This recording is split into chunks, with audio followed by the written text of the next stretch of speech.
Hello from the studio in Nitro, West Virginia. This is Unreasonable Doubt. It's a podcast about West Virginia University basketball. I'm Josh Witt, and hello, spring. We're coming out of winter in the springtime. I've cut the grass a couple of times. Things are budding. Flowers are blooming. And we're out of interim season. We're out of our winter. Darian DeVries has been announced as there's got to be a better way of saying non-interim. That's what I'm going with for right now. Non-interim head coach of the WVU men's basketball team.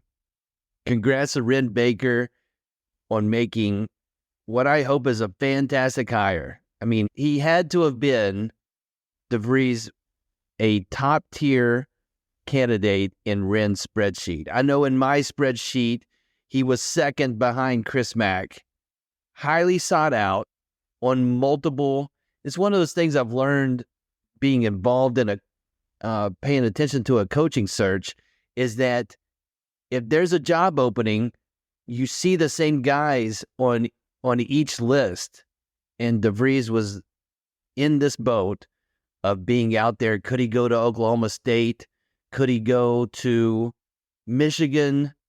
And then Dusty May goes to Michigan, so that takes that out of play. And so it felt like on paper, DeVries was the guy. But then with May going to Michigan, that opened up a spot for Louisville where May had been reported that day. I mean, I read stuff that Louisville had everything set up for the announcement, and May change of heart. John Beilein in the mix with that change of heart to get him to come to Michigan. And being a pessimist, I thought, well, Louisville will throw a gigantic bag, having never spoken to him, to DeVries. But that did not happen.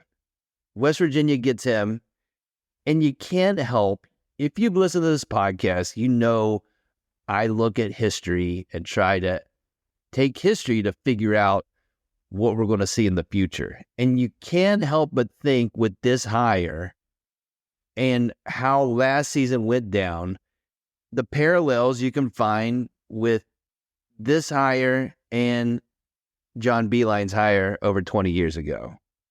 Beilein was the guy after the guy. I mean, the after the guy was 0-0 and didn't coach a game, was not on the sideline. But Beilein was the guy after a long-time successful head coach. And DeVries will be the guy after the guy, Josh Eilert, after a long-time Hall of Fame successful head coach in Bob Huggins. Beilein came in after an 8-win season, and DeVries is coming in after a 9-win season. Prior to arriving in Morgantown, John Beilein spent 5 successful seasons at Richmond. And prior to arriving in Morgantown, the press conference will be Thursday, DeVries spent 6 successful seasons at Drake. Prior to arriving in Morgantown, John Beilein had a reputation for being a great X&O guy. And you watch Jay Wright, who's on the broadcast and doing a fantastic job for March Madness, one of the first things that comes out of his mouth in reaction to DeVries going to WVU is he's a great X's and O's coach. He's a great X&O guy, I believe is how Jay Wright put it.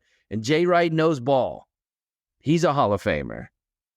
So I don't think he'd say that just to say that. John Beilein's first recruiting class included his son Patrick.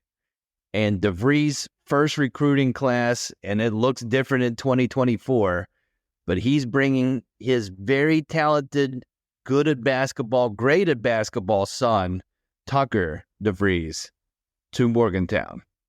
And if I kept searching, I could find more parallels. But they're there. And Beilein's hire proved to be a great move after a terrible season. And, of course, the week of Dan. And after the worst offseason in my lifetime and a in a really bad season with all the crazy stuff that happened and resulted from what happened in last offseason, Darian DeVries has the chance to be a great move when we look back on it.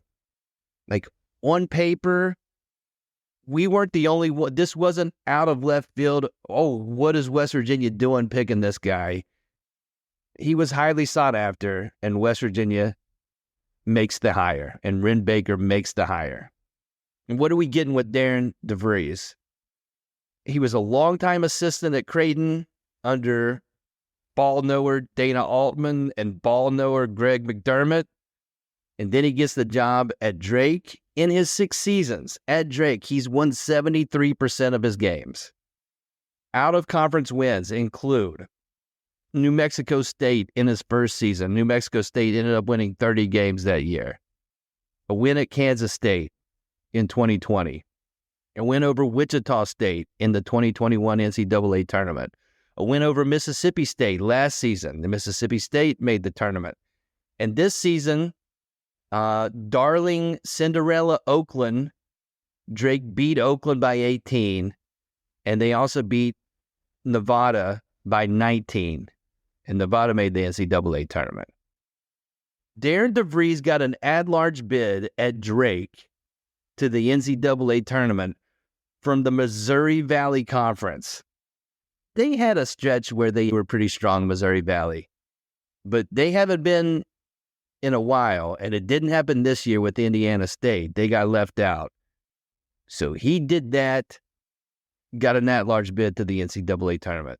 The last 2 seasons, Drake made the NCAA tournament by winning the Missouri Valley Conference tournament. So back-to-back MVC tournaments. To put this in perspective, Drake, 118-year history of men's basketball, they've been to the NCAA tournament 7 times. And Darian DeVries is responsible for almost half of those appearances. He's got 3 of the 7, and he's done it in the last 6 years. So it's one thing to have success at a school whose old hat getting to the NCAA tournament. This is not that. Drake is not. They made a Final Four in the early 70s, I believe, and they had a stretch. And the second stretch is what Darian DeVries put together at Drake in his 6 seasons there. So that's impressive. And this coaching search is way different than the last one, Bob Huggins coming back to Morgantown, and way different than when Gail Cadler retired, in that this has been on the radar for the whole season. The interim tag was gigantic, and it would have taken a crazy successful season for Josh Eilert to be able to remove the interim tag. But the search has been happening long time. And so when John Beilein got hired on, didn't know anything about John Beilein. And I know more about DeVries, not because I was paying attention to him. When Curry Hicks Sage came on the podcast during the season, he's telling me about Josh Schertz at Indiana State. And so I watched all 3 Drake Indiana State games, not for DeVries, but for Josh Schertz, thinking he might end up on WVU's radar, which he was. Each of those games were really fun to watch.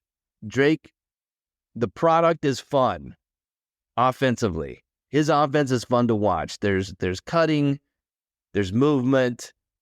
It's a fun experience. It's not a rock fight. His defensive metrics at Drake, they don't blow you away, but Drake was in the top half of the Missouri Valley Conference in the last 4 seasons, and Drake was second in defensive efficiency in the conference in the last 2 seasons. And he's got a challenge in front of him.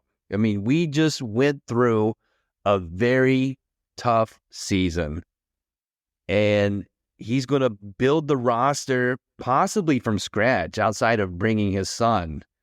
There may be no holdovers from this season's roster. So lots of filling in blanks. We'll see how many guys stay on and how many coach wants to keep on.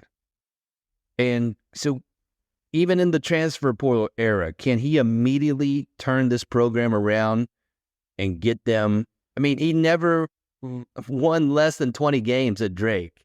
Is he going to stroll into Morgantown in his first season, win 20 games? That seems like a tough ask. Yes, you can turn it around quick with the portal. That seems like a lot to ask for.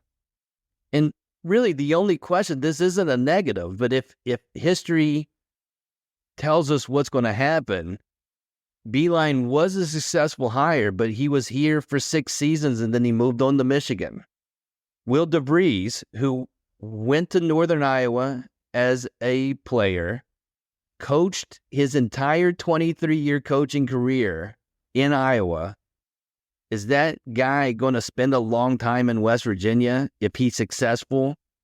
I mean, if he's never left the state of Iowa and Fran McCaffrey retires, or there's a job in the Midwest that pays more money or is in the ballpark and gets him closer to his home state, does that mean this is he's signing a 5-year deal? Is he going to make it to 5 years? I would hope so. Should we expect longer than 5 years? Based on history, we should not. But that doesn't keep you from hiring Darian DeVries, because John Beilein was here for 6. That was a great hire and put the program into the position to get a Hall of Fame coach in Bob Huggins. So I don't know the parallel there, but you wouldn't trade the Beilein years just because we only had 6 of them. I wouldn't. This is an exciting day for WVU men's basketball, and I got to say, the vibes have taken a big hit. Wouldn't you agree, in the last 10 months, and some could argue since Javon and Daxter graduated, the vibes have been hit or miss. I think there's been good vibes. We'll have the Deuce season. We'll have 2 seasons of Deuce. But the vibes right now are extremely positive. I don't think you're going to find Twitter polls, and these are not scientific, but are you happy with the hire of Darian DeVries? I think there's going to be strongly yes. I don't think that's a mixed bag. I think this is a home run is the highest praise as far as hire, and it's a home run hire if he's successful. But everything points to him being a successful basketball coach. So that's what I'm going to go with. And why wouldn't you go with that after the last 10 months? Welcome to West Virginia, Coach DeVries. We'll have plenty of time in the off season to wrap our heads around what just happened this season, the end of an era, and the beginning, hopefully, of a new one. But that's it for this episode, this emergency episode of Unreasonable Doubt. You know what's nice to do an emergency episode that has positive vibes versus the emergency episode where I've got to walk the streets of Nitro. I'm comfortably in my house, very excited about the future of WVU men's basketball. That's still technically an emergency, but way better than Oscar leaving the program. Just go down the list. But that's the first emergency episode going back to 2021. And then moving forward, there's been emergency episodes. None of them have been like this. So it's great. So that's it for this emergency episode of Unreasonable Doubt. Listen on all the platforms, or just pick one: Apple Podcast, Overcast Podcast, Spotify Podcast, Amazon Podcast, YouTube. Until next time, I'm Josh Witt, WVU for the 2024-2025 season. They have 0 wins and they have 0 losses.